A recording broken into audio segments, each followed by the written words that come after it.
ये कहा कि इन्होंने जो गोविंद राम जी मेघवाल ने जो एफिडेविट दिया है अपने नामांकन पत्र के साथ, उसमें आपराधिक मामलों का जो कॉलम है उस कॉलम में उन्होंने शून्य लिखा है। ये सभी मामले उन्होंने शून्य लिखा है।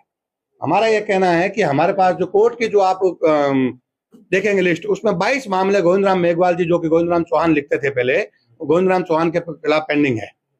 और जो उन 22 मामले उनके खिलाफ हुए, चाहे उसमें कहीं राजीनामा हो गया, बरी हो गए, समझौता हो गया, कुछ भी एफआईआर लग गई, जो भी हुआ हो, लेकिन 22 मामले समझौता हो गया, ये खत्म हो गया, ये डिस्पोजल हो गया।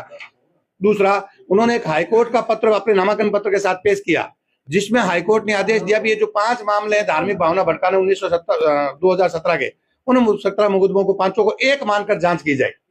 उसमें कहीं वापस लेने का ऐसा हाईकोर्ट में आप नहीं है, उसका भी आपका ऑर्डर, आपकी कॉपी हम आपके साथ दे रहे हैं। फिर हमने ये कहा कि उनके मामलों में जो उन्होंने कहा खत्म हो गए, एसपी साहब से भी काफी मुकदमे जो सरकार ने वापस ले लिए। अगर मुकदमे खत्म हो गए, अगर मुकदमे सरकार ने वापस ले लिए, तो आप कोर्ट की ई कोर्ट में जब आप जाएंगे, ई कोर्ट सर्विस, ये कोर्ट का पोर्टल है, उसमें आप जाएंगे तो 13/5/2014 एक तारीख पेंडिंग बता रही है। अगर कोर्ट में मामले समाप्त हो गए, तो आप सभी विद्वान पत्रकार हैं, आप सभी इस बात को जानते हैं कि जैसे ही मामला कोर्ट में खत्म हुआ, उसी के साथ कोर्ट में किसी तरह की कोई तारीख आगे नहीं डिस्पोज करके मामला खत्म हो जाता। अगर तारीख पेंडिंग है तो उस पेंडिंग होने का उनको हवाला देना चाहिए था कि मेरे इन मामलों में चाहे वो खत्म कर दिए गए हैं, चाहे समझौता हो गया, चाहे एफआईआर लग गई, लेकिन ये अभी कोर्ट में पेंडिंग चल रहे हैं। ये बात उन्होंने छिपाई है। तो कहीं ना कहीं जो बात छिपाई, तो तथ्य छिपाने के दायरे में आता है। तथ्य छिपाने के जो एफिडेविट है उसमें तथ्य छिपा है। हमारा ये कहना है, अगर कहीं भी कोई भी व्यक्ति किसी भी एफिडेविट अगर देता है और उसमें अगर तथ्य छिपाता है, तो उनका पर्चा निरस्त किए जाने योग्य है। और हमारी प्रशासन से मांग है कि गोविंद राम जी मेघवाल का पर्चा निरस्त किया जाए। एक ये मैं आपको 3 मुकदमों के अलग अलग बता रहा हूं। इसमें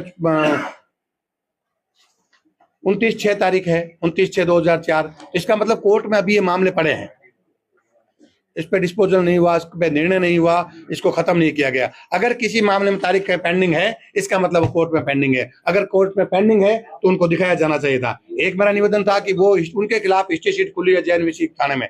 9 नंबर पे आप जब पुलिस की देखेंगे, मैंने अभी आप मोबाइल में बताया, पुलिस की जो वेबसाइट है उसको आप दबाएंगे तो जैन सदर का लिखा हुआ, सदर का जैन एंड व्यास कॉलोनी थाना लिखा है, उस पर 22 हिस्ट्री शीटर है। उन पे आप क्लिक करेंगे तो आपको हिस्ट्री शीटर्स की लिस्ट खुलेगी। उसमें 9 नंबर पर गोविंद राम जी मेघवाल, गोविंद राम चौहान करके लिखा हुआ है, पुत्र टिक्कू राम जी, उनका वही एड्रेस लिखा हुआ है जो इन्होंने नामांकन पत्र में दिया है।